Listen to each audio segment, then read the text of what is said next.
Yeah. Well, I'll add something. Last week in the New South Wales Parliament, little recorded by the Australian media, legislation was passed that is Aboriginal people's nightmare returned as far as the stolen generation goes. Forced adoptions are now permitted as they were before the stolen generation. Out of interest, how many of you knew that? Oh, wow. Okay.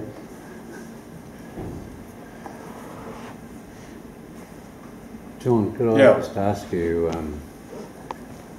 we've met once before a long time ago when you won the Sydney Peace Prize. You probably don't remember me, but I certainly remember you. What I was struck by watching that and your role in that and so many other things you've done that are similar, how do you maintain optimism that things are going to change? By the privilege of meeting some of the people in that film, you saw the extraordinary voice of Robert Eggington at the end, who's since become a friend. What an inspiration he is to me, and all the other, mainly Aboriginal people. At the end, I remember saying to my fellow producer, you know, we've met some of the best Australians making this film. Most of them are Aboriginal people, and most of them are unknown to the majority. So it goes slightly off your question perhaps, but not really, because that's the essence of what I draw from a film like that. There's a lot of, clearly, a lot of hard work over a long period of time, but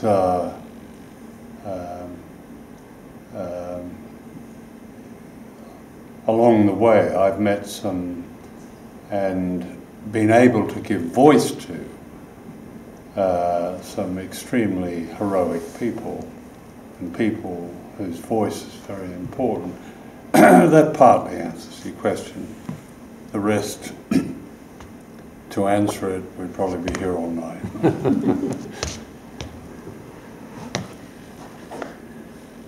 Yes. Is there another film that needs to be made? Sorry? Is there another film you think should be made, or is someone making it? On this subject? Oh yeah, I mean... Yes, I mean, I've been thinking about a so-called sequel to this. And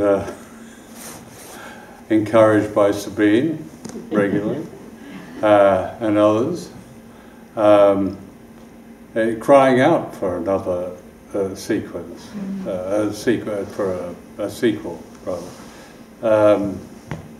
Just that piece of information I mentioned, Robert, that this minister, Prue Goward, who's obsessed, who her own motives are so suspect, whose own motives actually reflect some of the past in her autocratic way towards Aboriginal people. I have to say, I add the caveat immediately, no one doubts there are many, many problems and violence and all the rest of it, but there's one statistic in that film that I would like to bring out in a sequel, where it came in Olga Havnan's report in the Northern Territory. $80 million in 1 year was spent in the surveillance and policing of Aboriginal people. 500,000, $500,000 was spent on dealing with the conditions of poverty in which almost all those people find themselves. Now, that alone, that hasn't changed. That proportion is still there. It varies from state to state, place to place.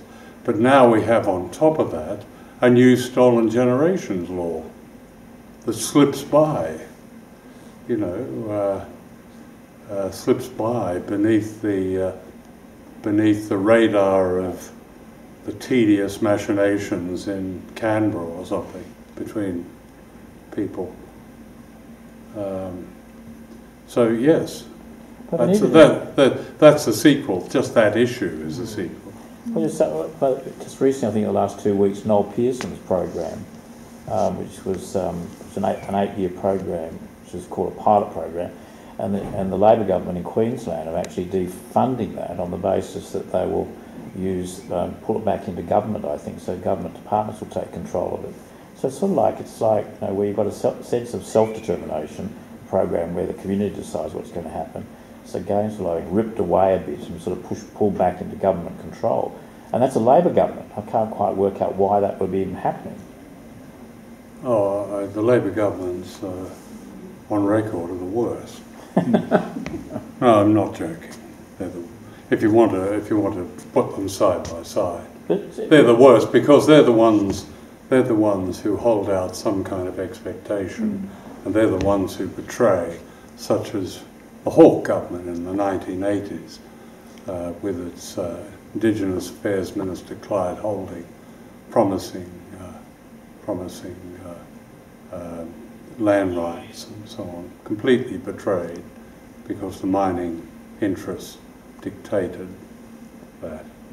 Well, this seems to be this raising of expectations. You can it's happening again clearly, where we think we're heading forward, and then it sort of starts to roll back, and this is something that's happening right now. So it's like, just can't quite work out how we allow that to happen. Well, we don't allow anything, though, Robert, because we don't keep our eye on the ball. We don't have you no doubt do, as it's implied in your question, but for the majority, there is. I'm not saying that they're all like those people down at the Rocks I interviewed, but that was a fair cross-section, and that was taken early in the days before people got stuck into the grog of the day. But I would think that the view of those two women with silly hats was probably fairly typical. I can go back in my own family, among my aunts and uncles, and hear them, but that's a while ago. That's now. They don't keep their eye on the ball. They don't allow anything. In fact, they don't have the right to allow anything because they don't pay attention, and they have an indifference. There is an indifference, and it's fueled by a kind of casual racism that really shocks people from Europe when they come here. It's dropped into a conversation, not in the boondocks, but in the middle of some Sydney dinner party or something. That still exercises us, and we've come a long way. But what we're very good at is co-option. We've shown that we can co-opt a class of Aboriginal people to give them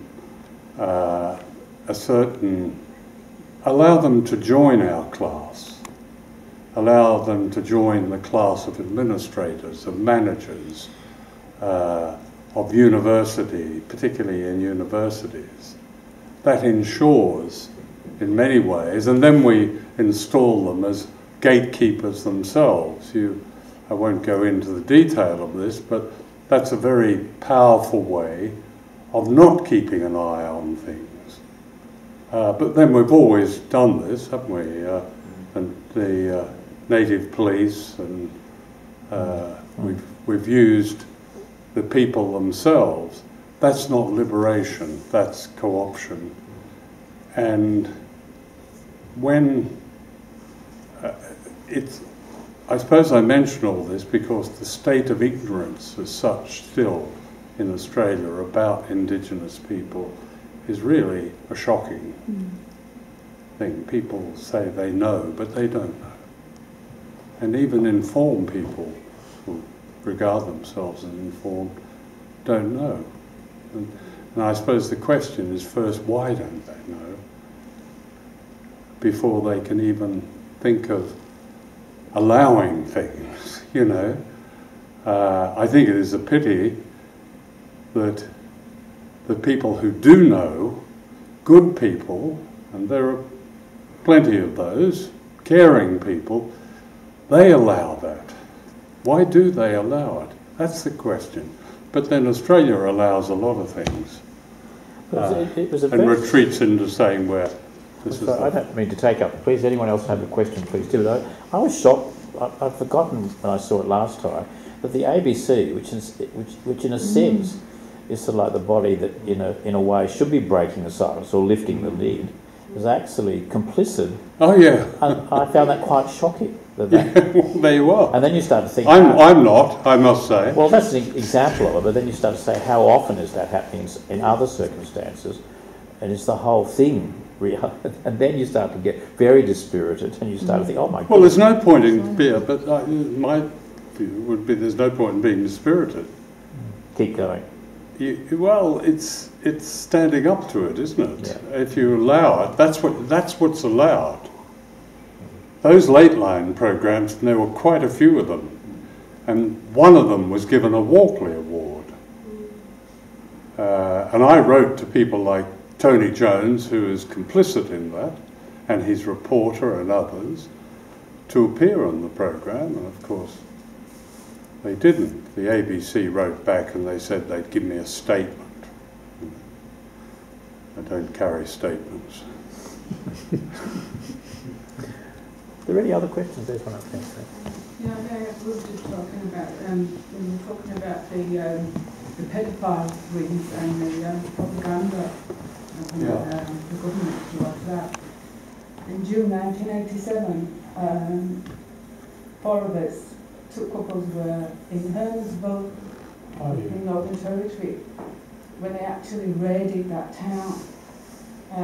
Never before have I ever come across anything like this in my time, in Australia, and it really woke us up to actually, like you're talking about the actual racism now. They subjected them people in that village, in that small town, and they were rounded up like cattle. And I was terrified, not for myself, but what was going on around us. Yeah. But coming back to Sydney a couple of weeks later, you tried to tell anybody that's what happened, and it was, are you sure you weren't imagining it?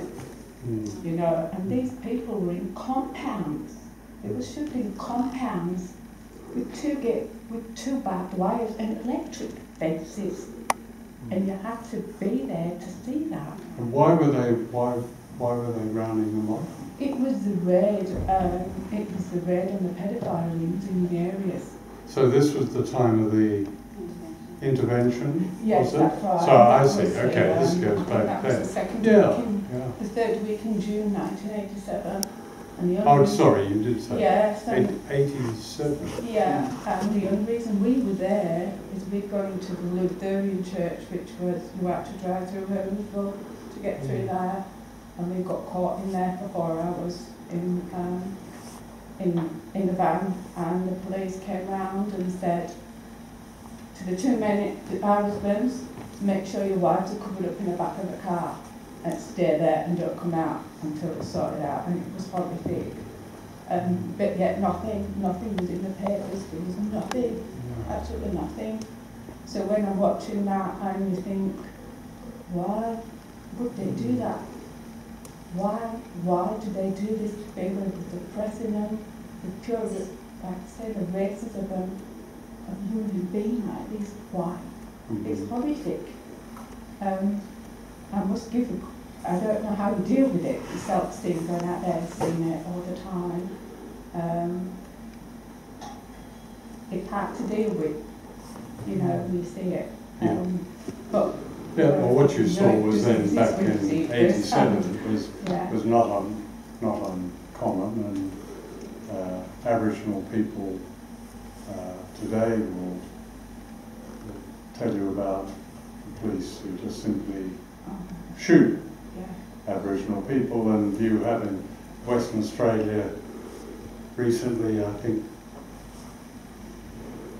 group of boys, 4 or 5, weren't there, who were chased into, several of them drowned in a river. They were given no way to escape.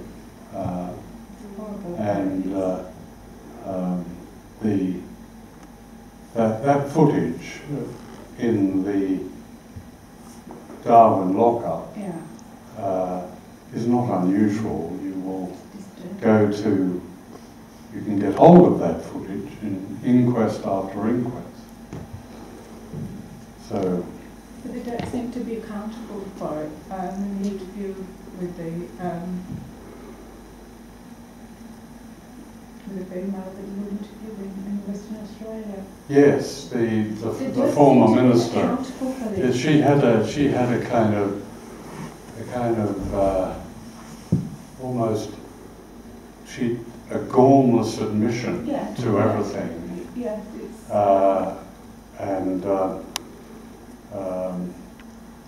yes, but I think she regarded herself as a small L liberal politician with an enlightened view, and I think she was reasonably typical in her attitude and her cynicism as well. It all comes down to political action by people joining with Aboriginal people.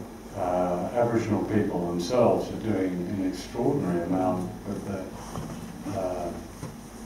with edging towards, and it's difficult within the communities, sometimes you get agreement of this, but edging towards what those, I think I most admire, want, and that is a treaty.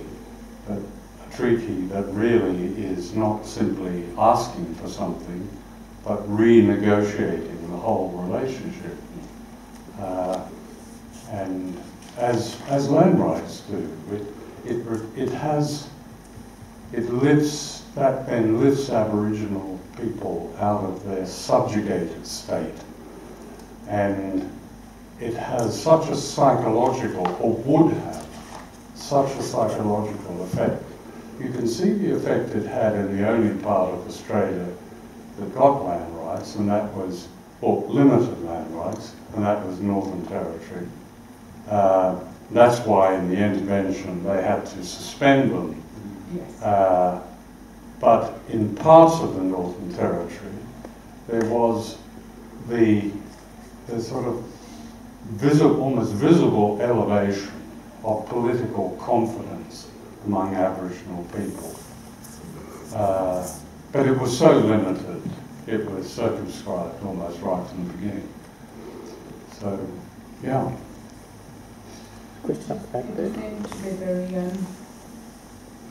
they still want to keep, obviously they still want to keep the culture, the tradition and where they come from, but they're not seem to be corrupted like us. Yeah. There seems to be, you know, they're fighting, but they're not, they get changes, but it's going to be dreadfully hard. Yeah. When you have children like that being dying in cells and people cooking to death in vans, I mean, it's just inhumane, isn't it, really? Well, what they want, assimilation means wiping out remote communities because they don't want. Assimilation means getting rid of that and, in effect, attempting to co-opt the whole Aboriginal people. But of course, that ends up with people just becoming fringe dwellers more and more, as they are now, and not being supported. Those remote communities which represent so very few Aboriginal people, but matter a great deal to the continuation of Aboriginal history and culture and just the presence in Australia. The undeclared policy of assimilation is to wipe them out. In Western Australia, where they often are rather more honest or outspoken in their policies, they sometimes say that. You do get a sense of that, don't you, that there is a feeling that they want the population of the Aborigines to decline. Yeah, well, that used to be the old myth. You do get that sense, yes. They were declining, but the problem was they weren't. One last question up the back there, that gentleman, you wanted to Right? Sorry. Did you want to ask a question? I think you did. John, I just wanted to ask you, once an individual becomes aware of what's going on, the problem can seem very overwhelming. What are some actions that an individual can take? There are plenty of people who are taking action, and you join them. One of those, for instance, is Sabine, who I suggest you connect with her. She will tell you the very actions you can begin to take, the people you can join.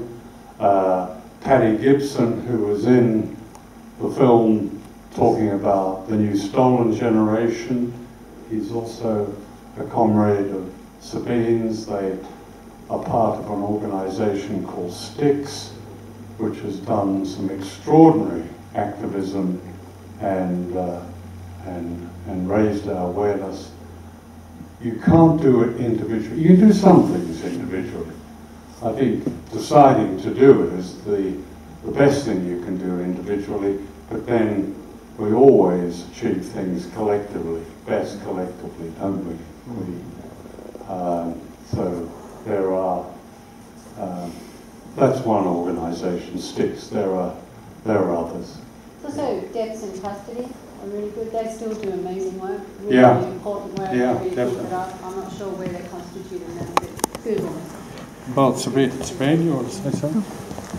Yeah, I just wanted to say, regarding deaths in custody, there's a local group in Redfern called ISJA, Indigenous Social Justice Association, and they're working quite strongly now on the case of David Dangai, which the inquiry will resume in March, and that was horrible also, where he was killed really in custody in 2015 by not being able to breathe. He kept repeating 11 times, I can't breathe, and the guards kept holding him down until he passed away.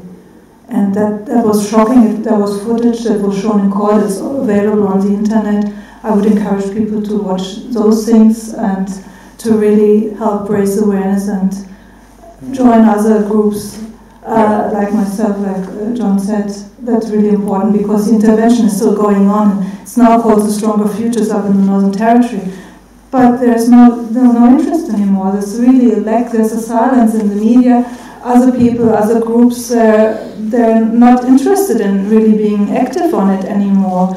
And in the mainstream population, the same. It's really hard struggle to keep it up, to keep an interest in those topics. And the mining, the anti-fracking moratorium having been lifted, that just adds to it. Okay. Can I just say that John will be back next Sunday to literally continue the conversation around why he spent a lifetime breaking the silence. So I hopefully some of you can come and join us next Sunday. In the meantime, there's some fantastic films, some of which are John's, and some of which John has selected from literally the last 50 years of great documentaries that are on here, but also at the Museum of Museum of Contemporary Art in town. Museum ones in town are on during the day, and ours are on during the evening, starting from next Wednesday. But could you please thank John for spending the time with us this afternoon?